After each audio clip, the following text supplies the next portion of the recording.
Hello, everyone. Welcome to the Casual Cinecast. This week is a very special episode as we are talking about our most anticipated films of 2022. But before that, we're going to be talking about Station 11, Peacemaker, and Drive My Car. So, get ready.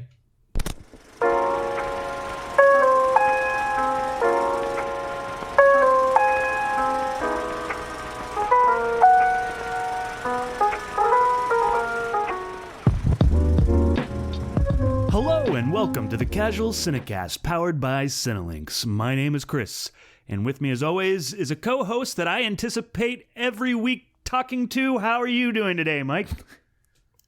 Oh, I'm honored. Thank you. I'm doing well, Chris. Thank you.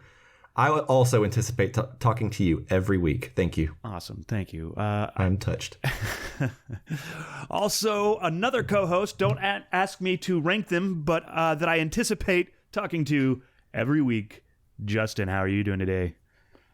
I'm doing well. I was literally about to ask you which one is your most anticipated of the two of us, but... You could say I anticipated that question. Yeah. Good job. All right. If this is your first time listening, this is a very special episode. Like I said, we are going to be talking about our most anticipated of the year. But before we do that, we're going to be doing our usual News on the March, where we talk about film and TV that we have been watching. And before moving into the main event. That's right. And also here on the Casual Cinecast, every other week or just about every other week, we put out a Casually Criterion episode. In these episodes, listeners choose a film from the Criterion Collection for us to review by voting in a poll that we put out on our Twitter account. So go there now. Check out our latest poll. I think it might be over, actually. Yeah, I think it was over today. We'll cross that bridge when we get there. But you can see the results from the poll if you want to go there. Also check out our latest episode, which was on Mikey and Nikki, and also plenty of other Criterion content in our back catalog. Indeed. And as I said, that poll's up on our Twitter account, so follow us there at Casual Cinecast. We're also on Facebook and Instagram at Casual Cinecast. If you want to send us any message us on any of those accounts or at casualcinemedia@gmail.com. And then, of course, if you haven't done so already, you want to help people find the show, go on to whatever platform you listen to podcasts on and give us a 5-star review or a 10-star review or whatever it is. And thank you in advance. Yeah. We appreciate it. We anticipate your 5-star review. Yeah. Mostly. Yeah, mostly anticipated. All right. And with that, gentlemen, we have a lot to cover today, so let's just move into News on the March. What do we say? Yeah, I'm ready. March on. News on the March!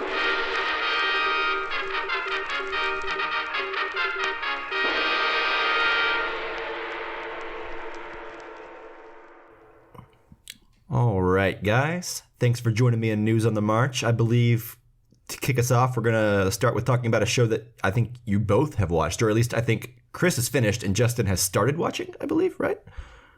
Yeah. Yeah, okay. So, Chris, why don't you kick us off on Station 11? Yeah, I think I'm going to toss it to Justin because I kind of want to hear what he has to say about it, and then I kind of tell you my thoughts, loose thoughts overall on the series as a whole. So, Justin, how many episodes did you watch, and what are you thinking so far? Well, I'm 4 episodes in out of the 10 that are out now. They're all out, and so far I'm enjoying it quite a bit. And so, for anyone who hasn't seen it, the show it kind of bounces around back and forth through time, during and after a deadly pandemic has swept the globe, which, might sound pretty familiar. Mm-hmm. But this particular illness in the show, I think it has something like a 99% death rate. So a whole lot of people die. Right? Yeah, it's a lot worse than ours. Yeah, what we're currently going through. And I think the thing about the show that I really like is that there's so many characters and there's so many times that we're jumping through, and it tells the story in a way that things happen and you don't know what happened. We'll cut to 5 years later with the same character, and there's maybe different people around, or they're in a totally different place and you have no idea. And so what keeps me watching, what keeps me hooked in is eventually I'm pretty sure I'm going to see the flashback of what happened and how that all plays out. And the way that it weaves all of these timelines together is really like draws me in, right? So so I think that's not an easy thing to do, you know what I mean? Like if they told it chronologically, I'm sure it would be good, but it feels like the way they're telling it is unrolling the story in like the most sensible way, dramatically speaking and character development wise. Yeah. And yeah, I've really enjoyed everything so far. Particularly the third episode has been my favorite. Yeah, the third episode is real good. I think that's the point where I was like, okay, yeah, I will watch this entire season most likely. Yeah. When that episode, people talk about that episode, they talk about The Constant, from Lost, which is a very famous episode on Lost that people love. Yeah, that episode's really good. Yeah, I like the way they tell the story as it jumps through time, and it kind of like acts as memory maybe for some of the characters as things are revealed to us. The thing that I like the most about it though is, so like as the character like all of a sudden the character's in a new place, we don't know why, and maybe there's characters missing, and we don't know why they're missing, but it's not a mystery box television show. There are mysteries, but that's not the point of it. That's not, you're not like searching for clues within the show to see what happens next. Each story that they tell, oftentimes with mystery box stories, you feel like you got to get the next one, right? You don't feel completely full after having watched a film, or completely satisfied. So in this situation, every episode, I at least feel pretty satisfied. I feel like they've told a whole story now. And they've told everything that they need to tell in that story, right? Now, there's still maybe mystery parts and things that are left out that we don't know about, but I feel completely satisfied after one episode. The release schedule of this was really interesting because they did 3 episodes, and then they released 2 every week until the very last week where it was just 1. And I thought that was really smart. And typically I'm the guy that's like on this crew that's like, let's binge this shit, let's just go through. I'm going to watch all of it all at once.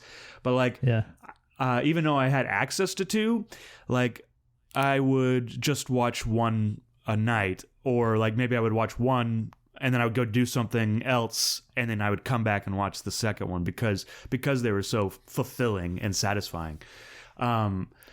Yeah, they don't do like the cliffhangery mystery thing like every episode where something crazy happens and the episode ends and you're like, all right, well, I got to see what this is all about, Yeah. Which is nice. And that's one of the reasons I'm only 4 episodes through, right? Because I started this, I think when I started it, there were only 4 episodes out or 5 episodes out, and I haven't caught up yet just because it's easy to watch kind of leisurely. Yeah, and it's also kind of hard for us. Like, well, I think one of the reasons you haven't caught up is because we're trying to catch up on all the movies too. So yeah, that's all the movies of the years for our top 10 episode next week. But the other thing I really like about this is because it's about a pandemic, and I think I would be a little bit more leery of it if it hadn't have started filming pre-pandemic, but it's about art and it's about storytelling and it's about how those things can like heal us to a certain extent, or even damage us, like telling stories, and how like society is built on the stories we tell each other, and then it's about trauma and healing from trauma. I felt that after like what we've been through over the last 2 years, this was the perfect salve kind of for what we've been through, like we're gonna make it, I don't know. I just really like it. It's as far as pandemic shows go, or anything like that, even pre-pandemic shows, this is like the sweetest pandemic show, I've ever seen. Like Last of Us is going to come out and it's going to be gritty and dark and it's probably going to be good. But in this show, it's post-pandemic and it's so like heartwarming and life affirming. You know, I really like this show a lot. I think one of the most interesting concepts that they've introduced thus far with some of the characters is in the flashbacks that have been like, I think they're about 20 years post 20 years. pandemic. Yeah.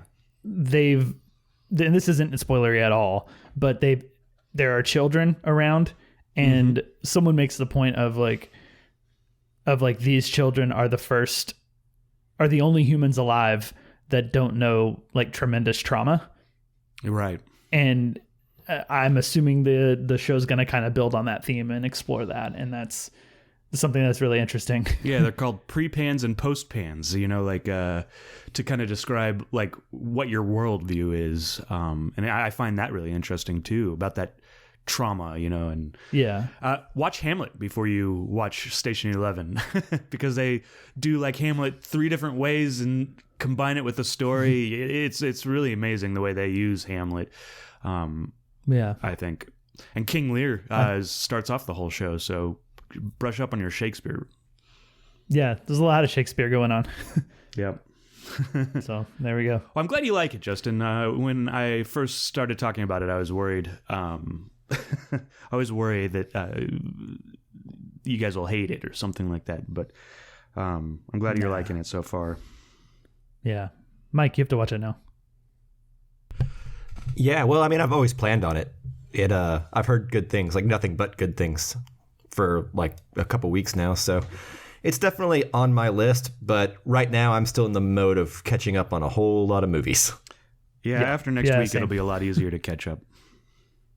Yeah. Yeah. And speaking of catching up on other movies, why don't you talk about a TV show you've been watching? Oh, yeah. Well, yeah. To be fair, though, it is... I watched this over like 3 days after watching a new movie every night. Yeah. So yeah, I gotcha. Anyways, just giving you guff. This show that I've been watching is a show called Peacemaker, which is a sequel to The Suicide Squad that we reviewed earlier this year. Last year. Oh, yeah, that's true. I forgot. It's 2022 now. Anyway, so Peacemaker, based on the first 3 episodes, I would say it's pretty fun, you know? It's not great. Like, it's not as like fun as the Suicide Squad movie was, in my opinion, but it's also building towards something, and it's actually kind of saying something. And so, I don't know, I like it. It's got James Gunn, I think, wrote it all. He's directed most of it. So it very much feels like a James Gunn movie, but like rated R James Gunn, which is the James Gunn that I prefer. Yeah. Yeah. And I will say that John Cena is awesome in this show. Like, that guy continues to surprise me because I've never been a fan of wrestling. I don't care about his wrestling career or anything like that. So I only really know him when he pops up in the occasional movie or show or something. But everything I've seen that guy in just shows that like his comedic timing is really good. You know, like he's obviously really handsome and like big, but like he's handsome in a cartoonish kind of way because like he just makes me laugh just like looking at his big goofy looking body, you know? Yeah. And his like flat top sort of yeah, like haircut and his like that he has. big chin and he's like a cartoon character. I don't know, but yeah. Anyways, I enjoy it, and I'm anxious to see where the show goes. I hope it can be, I don't know, as fun as like I think the last half of Suicide Squad was, or the Suicide Squad was, not the crappy. Who directed the first one? Suicide Squad. David Ayer, was it? David Ayer. Yeah. Okay. That guy sucks. Wow. Wow. Doesn't he? I mean, does he like other than Training Day? Do we like David Ayer? Wait, yeah, I don't think he did Training Day. He did what was the one? The Watch with Jake Gyllenhaal. Something Watch. End of Watch. Oh, End of Watch. Yeah. I think. Meh. But was Anyways, that the movie that I remember when that movie came out? It was like from the same people who brought you Training Day, and I'm like, oh, this looks like that. Or I might be getting it confused with something else. All right. oh, anyways, yeah. he wrote Training Day at least. Anyway, whatever. That's what it is. James Gunn has a better sensibility than that guy, I think. And he understands this material. It needs to take itself seriously, but like it also needs to poke fun at itself. Yeah, the characters take themselves serious in a ridiculous world, right? And that's kind of the yeah. I've only seen the first episode of this, but I did enjoy that first episode. Yeah. So where are you at on this and James Gunn and? Yeah, I'm kind of probably the same spot that you are, like with Station 11, where like I watched the first episode, but I'm probably not going to watch any more until next week. As I try to catch up on new release movies. Maybe I'll catch an episode here or there. I don't know. It depends on how my week unfolds. Anyways, yeah. I thought it was a lot of fun, and you're right about not James Gunn, the main actor. What is his name? You just said it. John Cena. John Cena. Yeah, sorry. I think John Cena is really great. I liked him in the Suicide Squad. Like there was a moment when with him and Rick Flag, without spoiling anything, where I actually thought that there was like a multi-layered performance. Like where he's giving off two things at the same time. And I think he's willing to go to places that, like, the best analogy for him is The Rock, and The Rock is unwilling to let himself get beat up in movies, or to show himself vulnerable in movies. Not that The Rock isn't great, but it's just a different type of performance at that point. And I think John Cena is willing to be vulnerable and do weird and goofy things that I enjoy a lot. So I think you're right. John Cena can carry a show, and very well, in fact. So yeah, and if memory serves me correctly, for like the Suicide Squad, if there was any character that was going to be this one that had a lot more to say than just like a goofy comic book movie, it was his, right? So the fact that they spun that character off is what intrigues me the most, I think, because I found that one to be the most interesting, the most fun one to like think about, or feel kind of conflicted about what they're doing, right?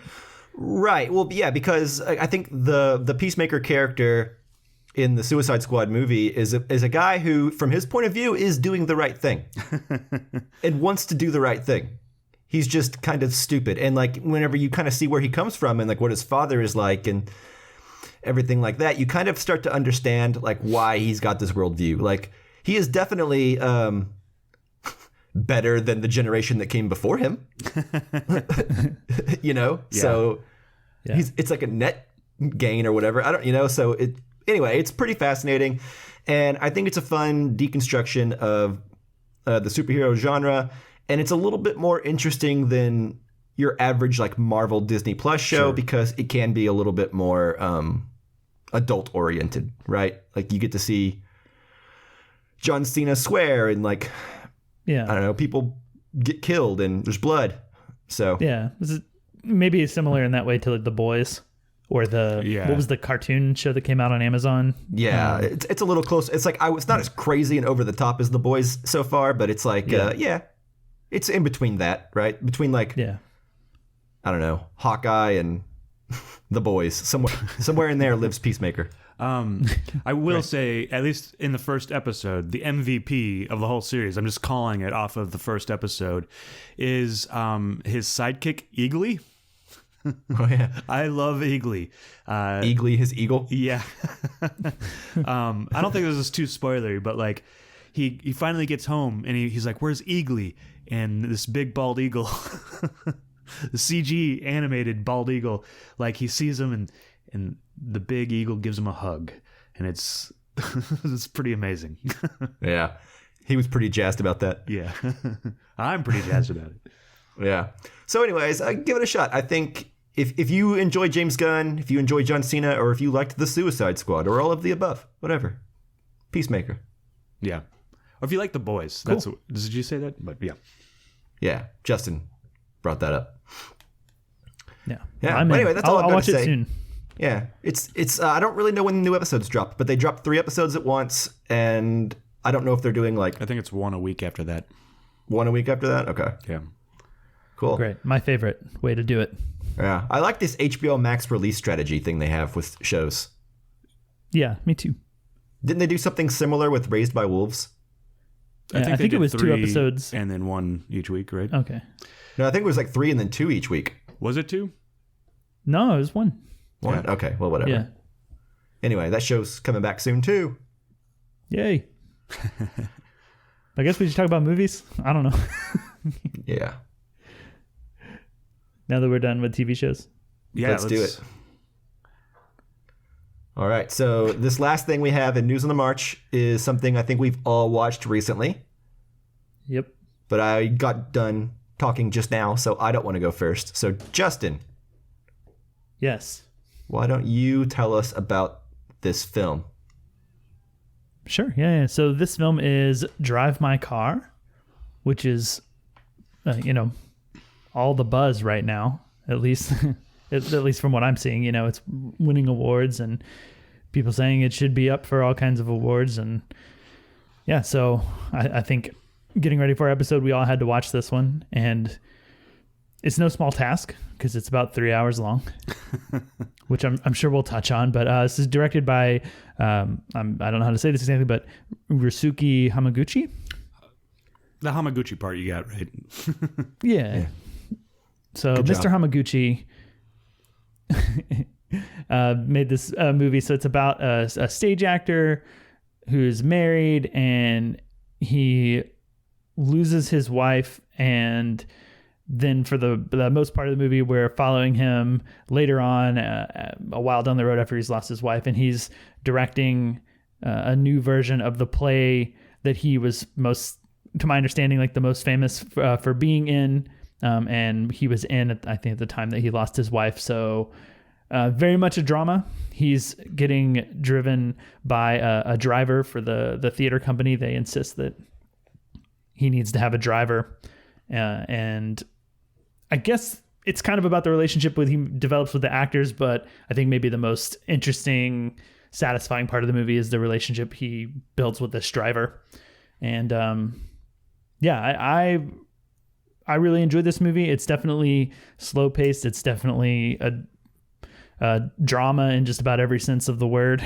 There's not a ton of action here, not a ton of like super exciting stuff. It's characters talking, characters hanging around, and driving this cars.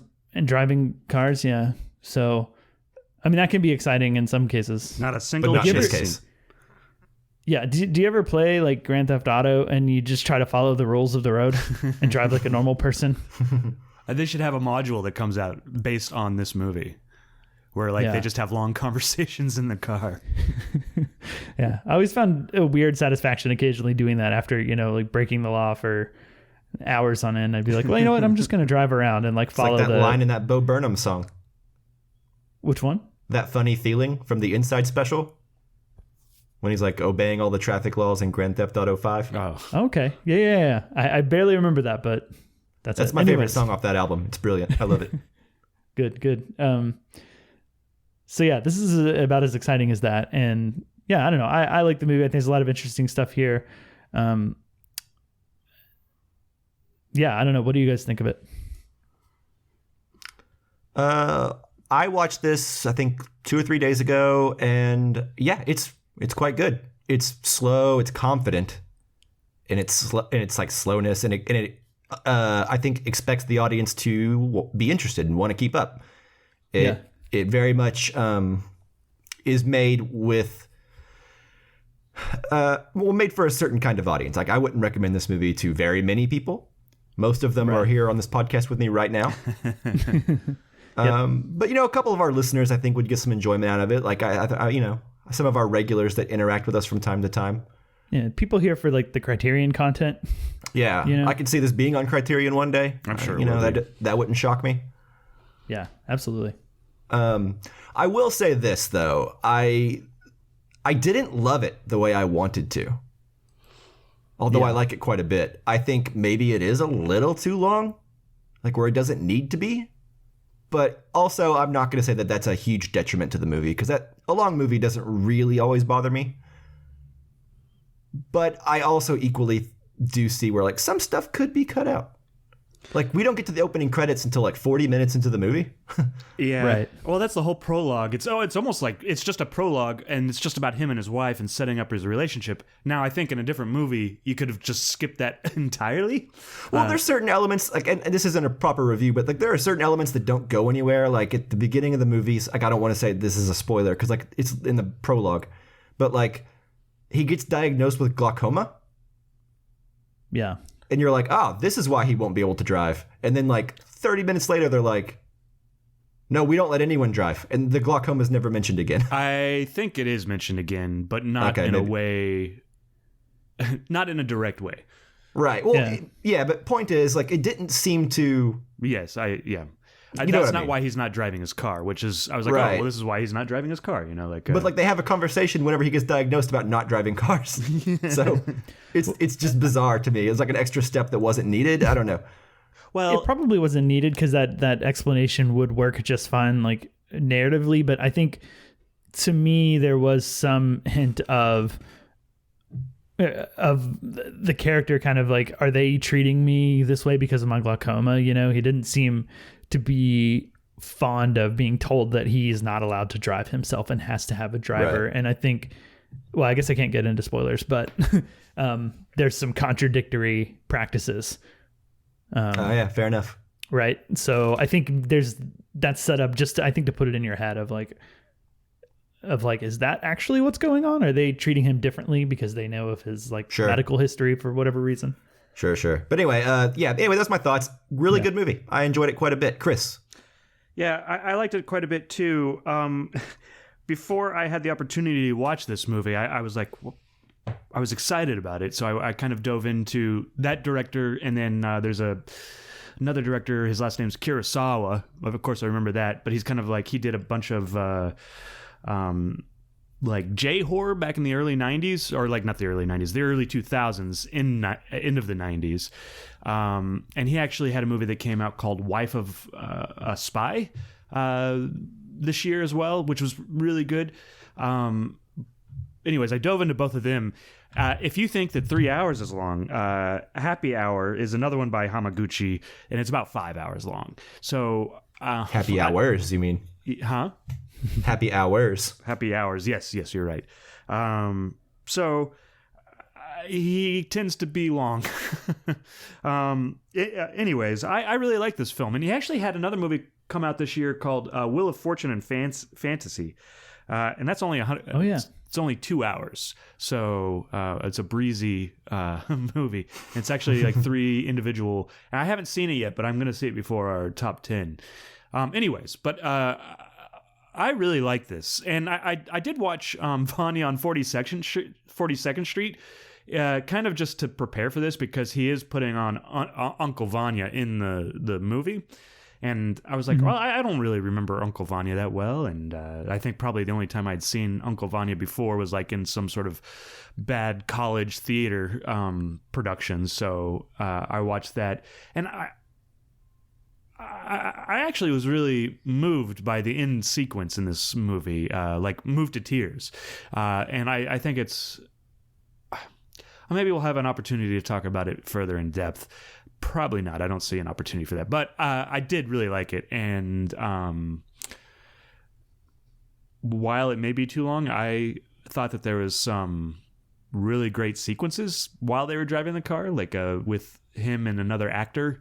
I thought that was like riveting. And, you know, like at the end of that sequence, you're like, I don't know how long that scene went on. It could have been 5 minutes, you know, it could have been very short or like 15 minutes long. I don't know. I've just been so enraptured with this conversation that they're having.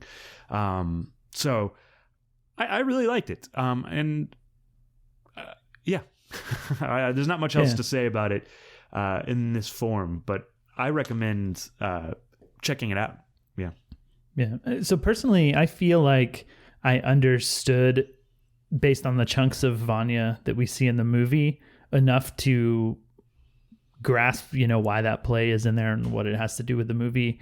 But do you feel, having watched it before, or, you know, watched some form of Vanya before, that you got more out of it? Probably. And I'm not saying that to sound snooty or anything, but I I think it's the same thing with Station 11 when we talked about that earlier. I think if I had watched Hamlet before I watched Station 11, I would appreciate that more fully. Because the themes are so similar, and I don't think... Well, maybe you can get the idea of the themes. So I would say for me, yes, it helped. And I think I got more out of it. I think you're smarter than I am, Justin and Mike. But I think you guys could maybe grasp those themes just from the movie, from both Uncle Vanya and what this movie is trying to do, and kind of put it together that way. But all the scenes that he has in the car, I remember those scenes from I'd watched it the night before, and so it just felt more fresh, and I understood it better. So it's I'm sure it helps. You gave a good example of what's the Noah Baumbach movie from last year or the year before that? Oh yeah, where they get divorced. Marriage Story. The song that Adam Driver sings at the end is from Company. Yeah, right? and it's really Which powerful. Is a play about divorce things, and that's what that movie's about. Right? Yeah, So, and it's powerful on its own for somebody that hasn't seen The Company, or I've only seen parts of it. Anyways, it's powerful on its own, but I bet if you've seen The Company, it's even more powerful. So, right. Also, Yeah, I really recommend Vanya on 42nd Street. It's a really interesting production, and it's by Louis Malle, and it's got your two favorite actors, not favorite actors, but from John Cena and The Rock. Yeah, John Cena and The Rock. No, it's the guy from My Dinner with Andre. The two guys from there are also in it. Yeah, Wallace Shawn and Andre Gregory. Yeah, Wallace Shawn plays Uncle Vanya. So yeah. He makes a joke about that in BoJack Horseman. Oh, does he? So I knew that already. Nice. I missed it. So anything else we need to discuss in news on the march, or is it time to get into most anticipated? That's it. Do it. Let's get there. Let's do it. Hello, this is Chris jumping in here. Normally, we'd have some sort of fanfare for our most anticipated movies of the year, but instead, right now, you're getting me. And the reason you're getting me is because we recorded this earlier this week, in the third week of January, and you know what? Some release dates have already changed. For instance, Mission Impossible has been pushed back to 2023. So, all of these dates are, tentative at best, so take them with a grain of salt. Enjoy the rest of the show. Okay, so here we are in most anticipated films for 2022. We're each going to do 5 each, and if I'm not mistaken, these aren't really ranked like our, number 5 most anticipated all the way to our number 1 that we're most excited about. These are just 5 films, generally speaking, no real ranking, right? Right. Correct. Yes, that's the way I proceeded with this list. Yes. Okay. Well, with that set up, Mike, get us started. All right. So right now, I would say one of my most anticipated films should come as no shock to anybody who knows me at all and is a fan of this podcast. If you know anything, you will know that I am a fan of these movies, and that is Mission Impossible 7. Yes. I knew that would be on your list. Yeah. Well, I mean, how could it not be, right? Wasn't it on your list still last think- year, too? Maybe. I don't know. But yeah, no, I think Christopher McQuarrie gets Mission Impossible franchise. Like, he just gets it. He and Tom Cruise, I think, work well together. There's already been like some stunts that have kind of leaked out on the internet that they were doing this thing, and it sounds fun. Yeah. Rebecca Ferguson, Tom Cruise, stunts, Yeah. Simon Pegg. What's not to like? I don't know. Yeah, What I'm say in on you it. guys? Yeah, I'm pretty stoked about this. If I didn't know you as well as I did, this might be on my list, Okay, you guys probably just read this and you were like, well, Mike will have it. Yeah, I don't need to put it on my list. Mike will Disregard. talk about it. Right. Yeah. There are some of those movies that I saw, and this was definitely one of them. But I'm excited about it too. Fallout was really great, and I think that might be the only time I've seen a Mission Impossible movie more than once in theaters because it was so good. So I'm excited about this one. Yeah, there's something pretty pure about the way Christopher McQuarrie does these Mission Impossible movies, right? Like, they just come up with a bunch of stunts and then write the movie around those stunts. And I don't think there's anything wrong with that. I think it works. Yeah, the spectacle of these movies. Tom Cruise, like, the idea that any minute Tom Cruise could die for real is very compelling. It is. And also, I think Christopher McQuarrie is bringing back some characters that haven't been seen since the first Mission Impossible film back in like the 90s, the Brian De Palma one. So, Oh, wow. yeah. So that's exciting. We don't and know. fun. Jon Voight, maybe? I don't No, know. I'm doubtfully on that one because I think he Jon died. Voight pretty much torpedoed his own career. But Yeah. Didn't he die, though, too? yeah, that as well. Spoilers for a movie from 1996. But no, it's the leader of the Mission Impossible crew or whatever. The dude who's like in the restaurant that he blows up with the gum and runs away. Yeah. That guy. Sweet. Yeah. How exciting. So Mission Impossible 7, first one to kick the show off. Chris, what do you got? My first one is one that I know that neither one of you guys will pick. Maybe Justin, but I doubt it. This is a TV show that I've been watching for quite some time, like since it first aired. And it's just a real, like, Sunday night comfort food. You know, I just really like going back to this TV show once a week. It's a half-hour show. And there's something really, for me, you know, like returning home or like there's just this really nice comfort food. And it's Bob's Burgers. The movie is coming out this year. And I can't wait. I hope it's good. I hope they don't like go crazy with it. But yeah, I love all the characters, and I just like spending time with them.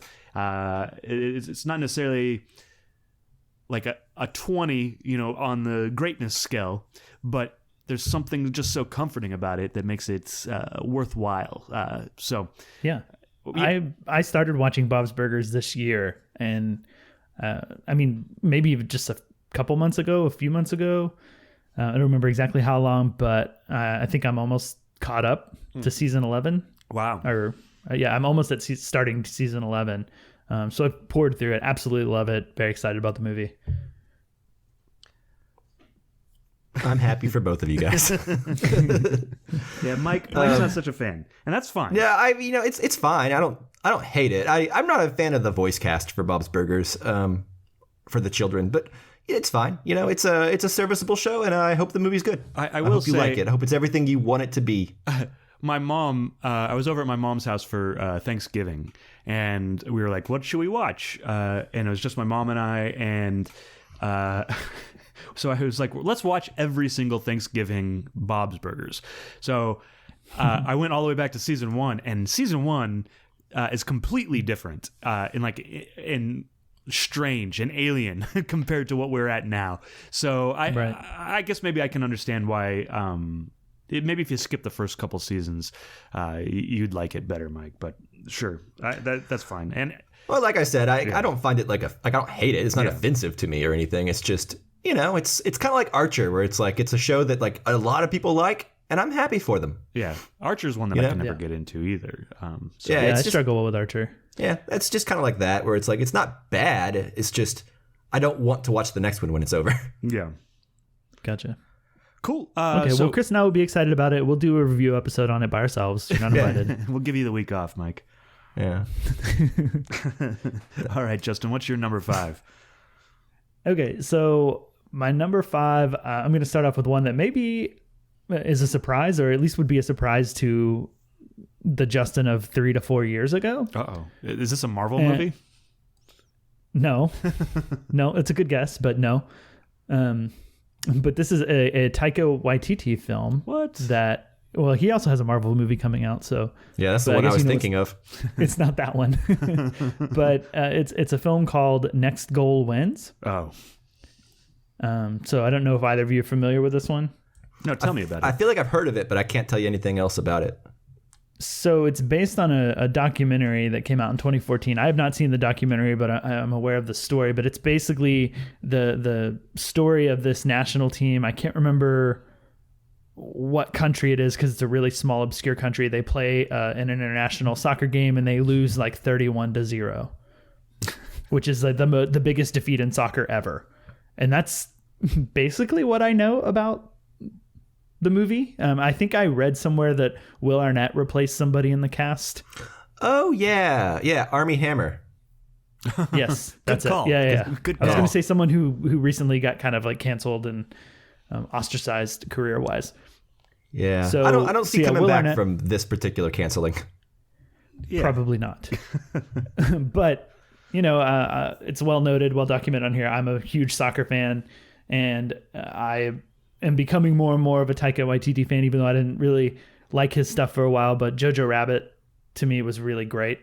A wonderful movie. And this seems like it might be a bit more in that spirit than, the Thor one that he's doing and stuff like that. So, yeah, I'm very excited about it. Sweet. Awesome. Now I'm excited. Yeah, about I it. didn't realize that Taika Waititi was doing that, I guess. So yeah, I'm excited too.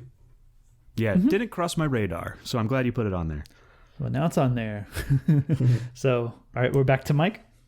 All right, so me. So I'm gonna put something on here that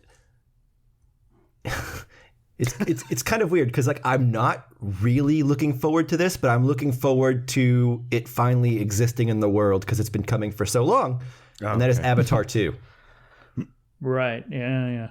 I had the same feelings on it of like, oh man, this is finally here. Wow. Like, so, and that's anticipation since it's pretty high up there, but Yeah, it's been over Then a again, it's decade Avatar since 2. we've gotten a James Cameron movie, and well, Jimmy Cam. old Jimmy Cameron. Yeah, no, this is exciting. I think you don't count out James Cameron.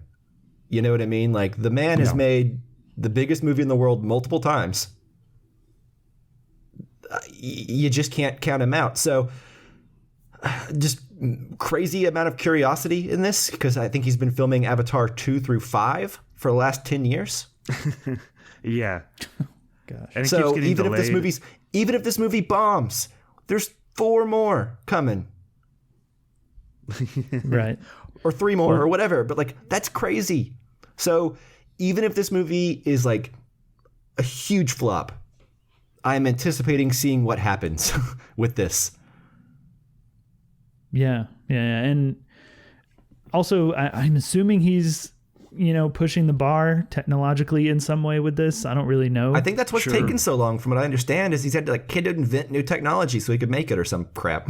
Yeah. Because his, Avatar is what it is, overall, it's probably not a super great movie, but I remember at the time just being wowed by the visuals and the 3D technology and the way that it was used in that film. And, has since I've seen it used in similar ways since then, but it certainly felt like it was pioneering new territory. And I was really excited. And just as a spectacle, I left the theater with the feeling of like 5 out of 5 experience, right? Sure. If not 5 out of 5 movie. Yeah, I think I've only ever seen Avatar in theaters one time. And I tried to watch it on Blu-ray and I was like, nah, I'm bored. But Yeah, same. I saw it twice in theaters. I and was saw great it once, both but I times. still remember it very vividly as like a really great movie-going experience. So, yeah, like I said, just never count out James Cameron. I can't even say his name. James Cameron. Yeah, it's just the world needs more James Cameron movies. It's been too long. Sure. Here. All right, Chris, what do you got? All right. So for my number 4 movie, this is one I've talked about these guys' films. So it's 2 directors actually, quite a bit on this show. Like, and I don't think either one of you guys. I think Justin saw one of their films, but they're like really low independent films from Aaron Moorhead and Justin Benson. Yeah. They do like these weird like sci-fi indie movies that I've never been exactly satisfied with. They're always intriguing and interesting, but they never kind of follow through for me. But there's going to be a time where they do, and it's gonna fucking blow my mind. And Right. it's gonna be amazing. You're gonna be on the ground floor of this thing. Yeah. So it's a movie called Something in the Dirt. I don't know a ton of it about it, but it's about 2 neighbors that decide that they're going to start documenting like supernatural events in LA. And to get fame and fortune, and that's really all I know about it, you know. So mainly I'm going on the two directors, and I find their careers pretty fascinating, to be honest. So we'll see what happens next. And I actually think they are doing a Marvel TV show. I forget which one, but anyways. So yeah, I'm excited. What do you guys think? Yeah, I saw The Endless, I think was the film of theirs that I watched. And exactly how you're describing it is that it was this really cool idea and really cool premise and trailer. And as the movie continued on, I just was less and less satisfied with what I was getting.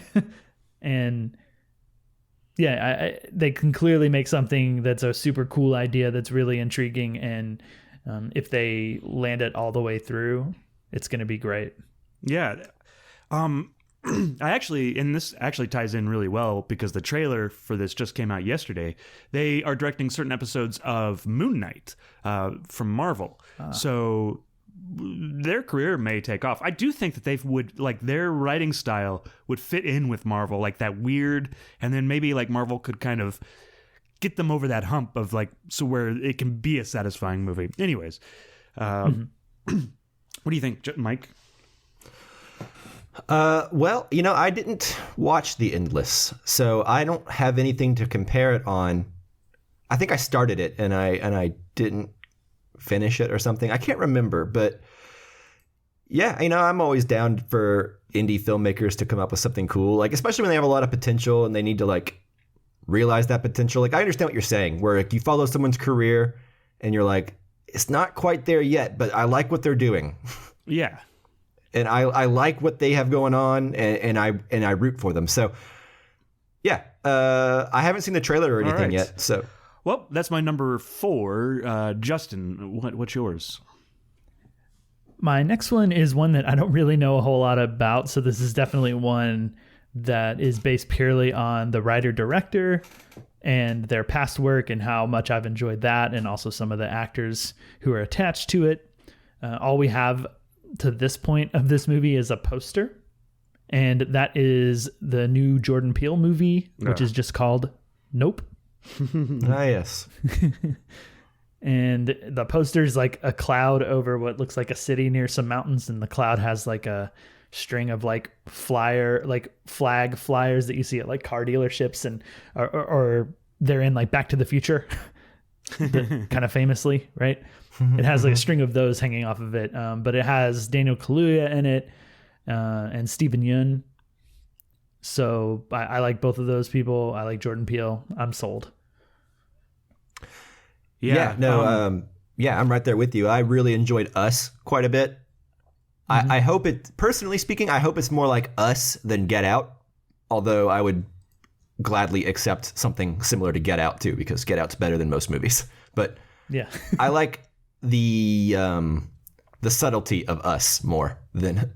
Yeah, Get Out's more culturally relevant. You know, it had a bigger cultural impact. But I like Us better as well. Yeah. Same. Yeah, so yeah, I enjoy Jordan Peele's directorial movies more than his producing movies, though. I watched Candyman the other day. Oh yeah. Not a fan. Bummer. Yeah, I was bummed. I was pretty bummed. It was. I saw a comment on Reddit that was really funny. That was said, "You guys know the premise of Candyman, right? Where like you say Candyman 5 times in the mirror." Yes. Yes. Yeah. One of the top comments that I saw like on Reddit discussing that movie was like, someone on set looked into a mirror and said third act problems 5 times. And they appeared. Yeah, and they did. That's funny. It is funny. Okay. All right. Well, moving on. Mike. Most anticipated, number 3. I am going to go with a film that has actually been coming down the pipeline for a long time. There was a little bit of doubt a few years ago on whether or not this thing could ever get made. And this is a Martin Scorsese film called Killers of the Flower Moon. Nice. And this is about, it's like a Western drama. And it is actually about the formation of the FBI, I believe, right? Yeah, it's you get about, Jesse like, Plemons playing FBI agent again. Yeah, there you go. But it's about the Osage Reign of Terror, basically where a bunch of Native Americans started getting murdered. Yeah, because they have like claim to this land or this oil. Yeah, or the something. reservation. Yeah, oil started. Yeah. So, anyways, it's a big conspiracy, and it stars Robert De Niro, Brendan Fraser, Jesse Plemons. Yeah, Leonardo DiCaprio. Oh, yeah. I hope we're getting the Brendan Fraser renaissance that people are hoping for. He's all over like TikTok and that sort of thing. People freaking out about how awesome he was and how hopeful they are for what he's going to do going forward. I think we're all rooting for the Fraser, right? Yeah. Yeah. I think so. Did you guys see Yeah, him he seems like a lovely man. He seems like a Soderbergh very movie? charming, nice guy. The Soderbergh movie? No, I don't think so. What was the name? Yeah, of he it? was in With that. Don Yeah, he was in Cheadle. a movie this year with Soderbergh. Yeah, What was it called? he was FBI agent, I think. Yeah, but what was that movie called? I don't know. I don't know. It's got I Don only Cheadle in remember it. High Flying Bird is his last movie. It's not that. No. No, it's not. It's killing me now. It's bothering me. But anyway, Killers of the Flower Moon. Have you guys heard of this movie? Are you excited for it? What are your thoughts on it? Of course I've heard of it. Of course I'm excited about it, you know. Yeah, it's hard Scorsese not to hit it out of be- the park with his last one. Yeah. Chris, what'd you say? It's hard not to be excited about a new Martin Scorsese film. It's I just find it, especially in his last, like you're never sure. Well, maybe I shouldn't say that. But like, we By won't the get way, Scorsese the films movie- forever. The movie we were talking about is called No Sudden Move. Okay, nice. Okay. The Soderbergh movie with Brendan Fraser. But Good yeah. job. Yeah, if you Anyways, hadn't picked it, I would have put it on my list. So yeah, I'm super. Yeah, I excited figured about this. it would be on here with somebody, just Yeah. being a new Scorsese movie. But anyway, it's got an Apple TV budget, so I think it's like the reason he had such a hard time getting this movie made is because it's not going to be commercially profitable because it's a big drama Western, which is expensive. So yeah, I don't know how much longer these big streaming services are going to give people like Martin Scorsese $200 million to go do something that isn't going to make them money in return. So yeah, everyone watch this movie. Yeah. Right. Give it all your money. I will. You have my word. All right. Who's next? Chris. All right. I'm going to go. I would say that this director made the best movie possibly of the 2010s. And he hasn't made a movie since then. And I'm really excited to see what he does next. And that is 3,000 Years of Longing by George Miller. I don't know a ton about it. It's about a bitter British woman who discovers an ancient bottle while she's on a trip to Istanbul, and she gets a genie, and she makes some wishes. That's all I know. That's all I need to know. It's George Miller, and it's Tilda Swinton and Idris cool. Elba. So, I can't really turn my nose up at this. I'm excited to see what he follows up Mad Max with. So Yeah. And from what I understand, it seems like this is going to be quite the departure from the Mad Max type thing. Like I'm sure. I Seems think I like- saw a quote that said something like, "This film is kind of the anti-Mad Max." oh, So it's more akin to George Miller's Happy Feet. Yeah, I mean somewhere in between, probably. well, whatever it is, I'm sure it'll be interesting. And Yeah, I'm sold. I didn't even know this movie was coming out, but that plot, that like little tease you just gave me, sold me. yeah, I mean, Tilda Swinton and a genie. Yeah. yeah. Yeah, That's all you got to say. That's what these episodes are for. Yeah. I would also say this might not come out this year. I don't see like a firm release date. So probably with most of these movies, like are kind of loose. Like hopefully we Up can in the see them air, this year. yeah. And also there's like a pandemic going on. So Yeah. Right. all right. Thanks for the Justin, reminder. unless anybody else has anything to say about 3,000 Years of Longing. No, I'm excited for it though. All right, Yeah, Justin, same. what's your next one? All right, my next one is probably like if I were to be ranking these movies, this might have ended up at number one because the last movie that this director did was really great. Probably, I think, my favorite movie of that year, and that director is Noah Baumbach. Nice. He has a new film that's supposed to come out this year, kind of like the 3,000 Years of Longing. It's not a firm date. It's kind of rumored, but it's called White Noise. And it is a reboot of the Michael Keaton movie from 2005, the paranormal thriller. That's not true. I'm joking. Okay, I didn't know. I was like, oh, it doesn't sound like a Noah Baumbach thing to do. It doesn't at all. That's why I thought the joke would work, but maybe it doesn't. But anyway, so this is based on a book from, I think, the 80s called White Noise. It's about, I think, like a year in the life of a professor, but in the larger scope of the world, there's a toxic thing in the air that people are having to live with and go through life with.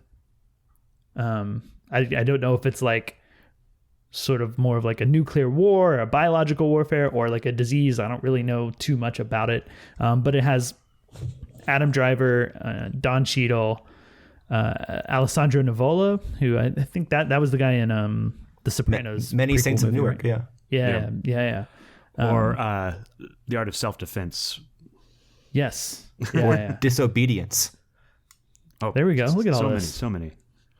But anyways, a decent cast of so far, and yeah, it seems like a bit of territory that Noah Baumbach doesn't usually quite touch on, but I'm sure it will have his normal sort of like a subdued real life situations being kind of comedically depressing, and yeah. I'm into it. Oh, the professor made in the story made his name pioneering the field of Hitler studies, according to IMDb.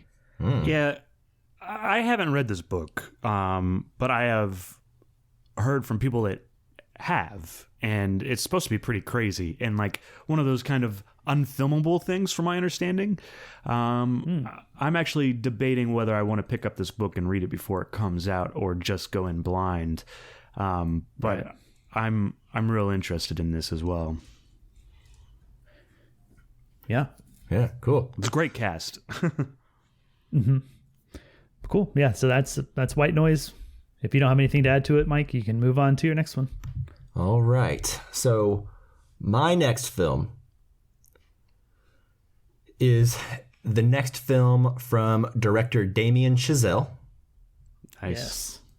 It stars Brad Pitt, Margot Robbie, and Tobey Maguire. Interesting. He actually plays Spider-Man in this movie. Yeah. And this movie is called Babylon, and it is a upcoming period drama written and directed by Chazelle, and it is about, I believe, the beginning of Hollywood, right? The transition from silent to talkies, I believe. Yeah. Yeah. That's my understanding too. Yeah, so that just sounds exciting to me. I always love movies where it's about movie making and that time period and everything like that. I like Damien Chazelle, and so Emma Stone's in this too. Sweet. Yeah. So this to me sounds like we're going back a little bit more in the La La Land direction, like a story about the things that Damien Chazelle clearly loves, right? Like Hollywood or jazz or jazz drumming, whatever, you know. So yeah, I think this could be really great. We've had several movies about this transition so far, and most of the ones that I've seen, if not all the ones I've seen, I really like. So yeah, here we go. Even if the movies aren't necessarily good, I enjoy watching that, like Hollywood history. I enjoy watching Hollywood history, even if the movie's not super great. It feels like a documentary to some extent. So yeah, I'm super excited about this, and Brad Pitt's in it too, so that's pretty exciting. Yeah, it's got a killer cast. It's got Meryl Streep, Olivia Wilde. Oh wow. Yeah, Samara Weaving, and Margot Robbie. How are you going to tell them apart? I know, it's going to be like, who's who? What's going on? Maybe they that's play the twins. play. Yeah, maybe. They could play sisters. Yeah. The poster is in black and white, so I'm curious if this movie is going to be in black and white. Or I wouldn't be surprised. Actually, I'm looking now, and Margot Robbie on Google is the only one with her character name filled in. She's playing Clara Bow, so probably not sisters with Samara Weaving. Anyways, so it's rooted in real life Hollywood. This sounds like, which is cool. Yeah, it's exciting. So anyway, Damien Chazelle, that guy has earned my curiosity for whatever he chooses to do next. Yeah, agreed. Totally. All right. So my next movie is also one that I'm not sure is going to come out this year. I really hope it does. It's called The Killer by David Fincher. And it stars Michael Fassbender and Tilda Swinton. So I got 2 Tilda Swinton movies in here. But anything David Fincher does is interesting, and I like, or I'm at least intrigued by. And where he really excels with serial killers or murderers or anything like that. I love when David Fincher is in that mode. I find him really fascinating in that. And plus we get Michael Fassbender in. So, Michael Fassbender and David Fincher together is, I think that's my sweet spot. That's what I want to see. And Tilda Swinton should be pretty interesting as well. So I'm excited about this. I feel like I haven't seen Michael Fassbender in a minute. No, I don't even know. I'm trying to think of the last thing. Would it have been one of the X-Men movies? I don't know. I think the last time I saw him was that really terrible X-Men movie. Dark Phoenix? I think it was. Oh, yeah. That's the last thing that I have for him on... did he do a TV show or something? I don't know. Like on Letterboxd, the most recent thing is that maybe Dark he's just Phoenix. been enjoying being married to Alicia Vikander. Sure, it's hard not to. Well, I guess take some time off. Appreciate life. Yeah. Well, good. Yeah. I'm excited. David Fincher always puts out pristine quality product for better or worse. That's mostly flawless. So sometimes that lends itself to being awesome, and I hope that this one does. Yeah. Agreed. Yeah, I hope so. All right, Justin, what's your next one? Okay, next one is what I assume is going to be a foreign film. This is from Alejandro Iñárritu. His new movie. It's been a while since he's made a movie. I think The Revenant was the last one that he made. Yeah. And he is returning to making... I think he did like some art installation stuff I read or whatever. But he's returning to making movies with a film called Bardo. And there's a subtitle, Bardo, or False Chronicle of a Handful of Truths. He does like his subtitles. Yeah, he does. So not a lot is known about this. And I also don't know that this is guaranteed to come out this year, but what he has said about it is it's a nostalgic comedy set against an epic journey. And that tells us almost nothing. But he's going back to Mexico and filming it entirely in Mexico. And this is the first film he shot entirely in Mexico since Amores Perros. Nice. Oh, wow. And the vibe of it, from what I'm seeing, he's working with a lot of the same production crew and people who did Alfonso Cuarón's Roma. Okay, and I think he's working with a different DP, so he's not working with what's his name? Yeah, Chivo is the nickname of him. Whatever. But he's working with someone else. No. Emmanuel Lubezki. That's it. Oh, okay. The DP. I think he worked with him a lot. Anyways, whatever. Doesn't matter. But the vibe I'm getting from this is very much like that Roma vibe. There's a lot of nostalgia, a lot of set in the past and that sort of thing. So him doing something in that world, which that's just a film genre that I'm really into. This sort of like story from a person's past. It's a bit autobiographical. It's a bit ramped up for like comedic purposes or whatever. Like I talked about, I think it was last week, I talked about The Hand of God from Paolo Sorrentino was great. Fellini's Amarcord, Cuarón's Roma. I think this is going to be in that ballpark. So to me, I'm sold. Yeah, I hope it's in that ballpark and not the Belfast ballpark. Oh yeah, spoilers I haven't seen that for one. how I feel about I still got to Belfast. watch Belfast, so don't tell me.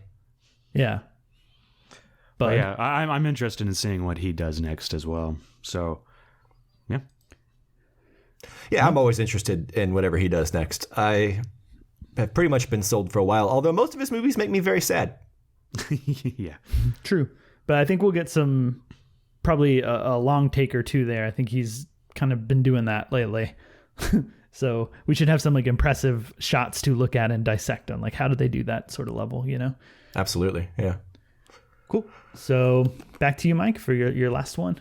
All right. So I still got a few movies left. I have to choose now which one I'm going to use as my last one. Yeah. Just don't choose mine because I only have one left. Oh, no. Oh, no. Okay, I'll go with this film. And it is... like that makes for a good podcast because you don't know what I'm talking about yet. Okay, so this next film is one that is a new film from a director that I've enjoyed quite a bit. He's got a very unique style, and he's put together here a cast that is exciting. And I'm talking about Robert Eggers' The Northman. Oh, nice. I'm glad you picked this one because I thought somebody else would pick it, and then we almost got to the end of the list without it being on one. So I'm glad. I know that's why I'm throwing it out there now, is because I expected this to be one of the first ones. To be honest with you, I think we're all tentatively feeling out what else is on everyone's list because yeah, this is a saving weird some of the stuff for the last. But yeah, go on. Anyway, this stars Alexander Skarsgård, Nicole Kidman, Claes Bang, I don't know how to say that name, Anya Taylor-Joy, Ethan Hawke, Bjork, and Willem Dafoe. Nice. What a cast. Yeah, it is quite the cast, and trailer. Cool Viking movie. I don't even know anything about it, so yeah, I expect it to be better than the other Viking movie I'm thinking of now called Valhalla Rising. It's the only other. It's what comes to mind whenever I think of this movie. Yeah, I need to watch Valhalla Rising just to catch up and see, because everybody says that's really good. You didn't like it, Mike?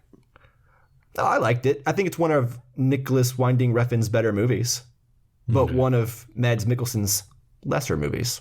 Ooh, interesting. Yeah. Well, the trailer for this one's out, and it's shot in an interesting screen aspect ratio. And it's in black and white. It looks, and similar to The Lighthouse. Like it's intriguing in that sort of way of just like what's going to be happening here. And this looks really weird and looks like something I'm not really accustomed to seeing this shape of screen. Yeah, and also it's Robert Eggers, so it's probably going to have crazy dialogue. It's going to get weird. Like old dialects that no one uses anymore. So anyway, it'll be fun to see this cast get together and, I don't know, do Viking stuff. Sure. Yeah, so The Northman. That'll be my fifth movie, and I have a couple others I can mention in honorable mentions if they don't get brought up next. So, Chris. Okay. Cool. Well, my last movie, I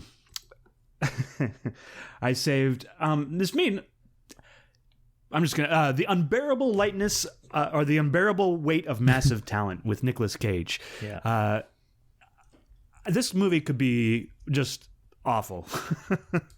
But it also reminds me of that JCVD movie from a long time ago. Yeah, I haven't seen the trailer. Is there a trailer out for this? Have you guys seen it? Yeah. Okay. There is a trailer. Yeah, I've seen it. I don't think I need to see the trailer. This movie, of course, is about Nicolas Cage playing himself. And also he needs money, probably like in real life. And so he gets recruited to go to somebody's birthday party, and then he gets recruited by the CIA or something crazy. It could be really bad, or it could be a work of pure genius. I will say it's got a good title. Yeah, and also Pig. And other than Nicolas Cage, probably has very little to do with Pig. But Pig was one of my favorite movies of last year, and I just kind of feel like it's time for Nicolas Cage to get serious again, which probably isn't going to happen in this movie. Yeah, I was like, so you're anticipating the movie that's clearly a comedy. Yeah. Well, I mean, you can be serious in a comedy. But anyways, true. I'm real excited. Oh, well, I'll save that for my honorable mentions. But yeah, I'm really excited about this. I think last year, like I picked The Matrix Resurrections as one of my most anticipated movies. And the reason I picked it was because like it could be really good or it could be really bad. And it's kind of that, this is my train wreck pick. Like I don't know which way it's going to go, but either way, it's going to be interesting. So sure. Yeah, absolutely. I'm right there with you. I thought about this one because I've seen the trailer, and having seen the trailer, it still looks like it could go either way. Yeah, same. The only thing I know for sure about it is it's definitely a comedy. Yeah. But yeah. but other than that, yeah, it could be smart and like self-referential and self-deprecating and funny, or it could be really hard to sit through. I don't know. But Pedro Pascal's in it, and he's having a pretty good career right now. So I feel like maybe the script is pretty good, you know? Yeah. Hopefully so. There's a joke in the trailer that feels a little low effort to me that makes me nervous, and I won't say much about it, but I was really on board, you know, and then the final joke to end the trailer kind of happened, and I was like, "Oh, that's your big close on the trailer?" Like, I don't know, but I'm hopeful that that's just misrepresentative. Indeed. I don't remember the joke you're talking about, but Yeah, I I'll tell you haven't later when so I don't spoil it for anybody. cool. All right. Justin, what is your final? This is the last one. This is the most anticipated moment of the evening. Justin, what is your your last pick? Well, what would that pressure on? So I've got a few choices here too. I'll save I'll save several of them for our honorable mentions. But I think looking at my list, I've gone with some like kind of obscure indie sort of stuff, maybe with the exception of Jordan Peele. But I'm gonna go with something a bit more popular. And I'm very excited about this movie because the first one, this is a sequel, it surprised me and floored me and completely unexpectedly. I was walking into the theater dreading watching it because I thought it just didn't look good based on the trailer. And that is Spider-Man Across the Spider-Verse Part 1. Yeah. I thought about this one too. Yeah, I'm very excited to see what they do, to see, you know, how they push the boundaries again, if they do that, or if it's more of the same, and just, I don't know, maybe my expectations are way too high, but like the first one was just so good to me. It's one of the few movies that like are like superhero type movies that I have made my wife watch and not be like, "Are you interested in this, babe? Because if you are, we'll watch it. If not, we won't." This one I was like, "Yeah, you just need to watch it. Like, I don't care if you're interested or not, because I know you'll like it, you know." And it's really good, and I want to watch it again. Sorry, you know, if you hate it, but it's just so good. The first one's just so good, and I can't wait to see how they keep building on it. I just want more of it already. You know, I did after it was over. So Here we go. Yeah, more Spider-Man.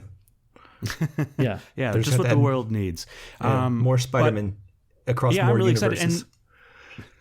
Excited. But they also filmed, or I guess filming is the wrong word, but they made the 2 movies, like it's a trilogy, so they made them back to back. So I'm not sure when the third one comes out, but it's fairly soon, probably I would imagine next year. Yeah, probably the next year. That's usually how those things go. So, and that makes me excited that they're going to be able to tell, you know, a story and then kind of move on from it. So we'll see what happens. Sweet. Yeah. Okay, so honorable mentions, or do you guys want to recap? Or yeah, let's recap and then they do some honorable mentions. Okay, all right. I'll go ahead and just list mine real quick. Mine were Mission Impossible 7, Avatar 2, Killers of the Flower Moon, Babylon, and The Northman. Nice. Chris. All right. Chris. Bob's Burgers movie, Something in the Dirt, 3,000 Years of Longing, The Killer, and then 5 is The Unbearable Weight of Massive Talent. Justin? Mine were The Next Goal Wins, or just Next Goal Wins. Nope. White Noise, Bardo, and I can't remember the subtitle right now, and I didn't write it down, so just Bardo, and Spider-Man Across the Spider-Verse Part 1. Nice. It's going to be an exciting year. Yeah. So, yeah, and then so I got a couple honorable mentions here I want to list. Mm-hmm. The first one is called Crimes of the Future, which is a new David Cronenberg movie starring Léa Seydoux, Kristen Stewart, and Viggo Mortensen. Yeah, that one sounds fun. Sounds cool. It sounds like something. Yeah, it's a deep dive into the not so distant future in which humankind is learning to adapt to its synthetic surroundings. Yeah, based on the title, it sounds like Minority Report. Yeah. Anyway, but I want to see David Cronenberg go back into like crazy dark sci-fi. You know, he's been getting kind of philosophical in his later career. I kind of want to see him get back to like Scanners level David Cronenberg or something. You know? Yeah, absolutely. Sure. And then last honorable mention that I'll throw out there tonight is a film that does not need our endorsement because it's going to make a lot of money. But I am curious because it is Sam Raimi, and Sam Raimi hasn't directed a movie since Drag Me to Hell, which I really enjoyed. And this is Doctor Strange in the Multiverse of Madness. Yeah, that was on my short list too. This movie it has the potential to be a lot of fun. Mm-hmm. I've heard some stuff about it. It sounds good. I like Sam Raimi. I like Benedict Cumberbatch. So yeah, that was my favorite Marvel movie when I was like playing catch up for the podcast to gear up for Endgame and Infinity War when those movies were coming out. I really liked that one a lot, and his character has grown through those Avengers movies and other things too. And, yeah, you got to see the new Spider-Man before you see this. Yeah, exactly. Sure. So I need to catch up on that because I'm pretty sure this Spider-Man will tie directly into the Doctor Strange, from what I understand. Yeah, that's my understanding too, and having not seen the movie.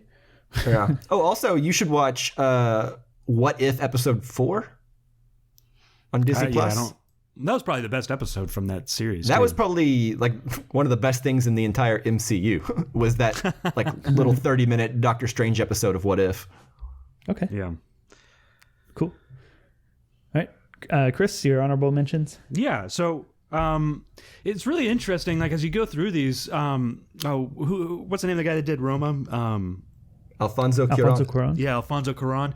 Like he's doing a TV show. A lot of these big directors are actually moving into television and doing longer form stuff. So I'm not going to really mention that any of those specific things. I do want to mention Justified is coming back, guys, and I am super excited about it.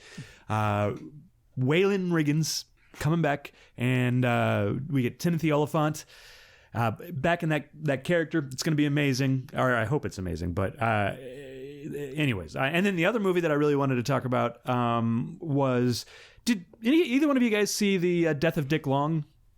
I think Justin did, didn't you? I watched it. Yeah. That was a good movie. I liked it. Yeah. So these guys made Swiss Army Man, and then they kind of split up, and they did the Death of Dick Long, and then they're back together now, and they're doing Everything, Everywhere, All at Once with Michelle Yeoh. If you haven't seen the trailer, do yourself a favor, because I don't think it's going to spoil anything, because it's a wacky trailer. It's a great trailer. Yeah. But it looks like a ton of fun. It's really interesting. The MCU isn't. Oh, I was just going to say, when I saw the trailer, it kind of like the same thing I think every time I see Michelle Yeoh in anything, which is like, why isn't she a bigger star? And why isn't she in more stuff? Absolutely. I completely agree. But yeah, I'm super excited about this. And I think they wrote this specifically for Michelle Yeoh. So that should be pretty exciting. And actually, probably should have made my list as opposed to something else. But at least I'm it talking almost about it now. made mine. But like, I'm holding out a hesitancy for that movie, I guess, because like it looks good and it sounds good, but it could also be really bad. Yeah. Have you seen Swiss Army Man or Death of Dick Long? I've seen Swiss Army Man. Okay, you should check out the Death of Dick Long. I think it's really good. I agree. Yeah. I second that. Cool. And I haven't seen Swiss Army Man, so I'm gonna have to check that out before we watch this one. So, all right, Justin, what's your something else? Yeah, I'm sure. Justin, what are your honorable mentions? Okay, so I'm gonna try to go through these a little quick because I have like 4 here. But one is Wes Anderson has another movie coming out because he, French Dispatch was so delayed. He had already, by the time that came out, he had finished shooting this next one. It's called Asteroid City. And that's a good name. Yeah. The poster's pretty cool. It's a love story. Scarlett Johansson. It's got Tom Hanks in it. Then, of course, a bunch of his usual people, plus like Bryan Cranston. Bryan Cranston? Yeah. Nice. If you start naming his usual people, you'll hit some people. Liev Schreiber is an exception. Margot Robbie joining now. So, yeah, I don't know. It's set in Europe. That's all I know about it, but I love that title. I think that's great. Yeah. Cool. Hopefully it's something new from Wes Anderson, like some kind of new genre or new something. I'd like to see him do sci-fi. That'd be fun. Yeah, sci-fi in his style. I hope the asteroid part of that title means that, is honestly. Yeah, implies sci-fi. Yeah. Okay, so moving on, Yorgos Lanthimos has a new film coming out. Of course, he did The Favorite, Killing of a Sacred Deer, The Lobster. Not movies I love all of, but I did really like The Favorite and Killing of a Sacred Deer a lot. But that's called Poor Things, and don't know much about it. A young woman is brought back to life by an eccentric but brilliant scientist. Oh, this is with Emma Stone, right? Yes, yeah. Emma Stone, Margaret Qualley, Willem Dafoe. Sweet. Emma Stone in a double role where she plays two different characters. Oh, nice. Well, I'm excited. And then moving on, Corey Finley, who we reviewed as a Bad Education, the HBO thing, and then Thoroughbreds. He made both of those. He's got a film called Landscape with Invisible Hand coming out.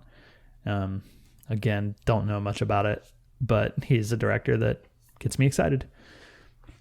And then last but not least, I didn't really include this because it comes out in a couple weeks, but I can't not be excited for Jackass Forever.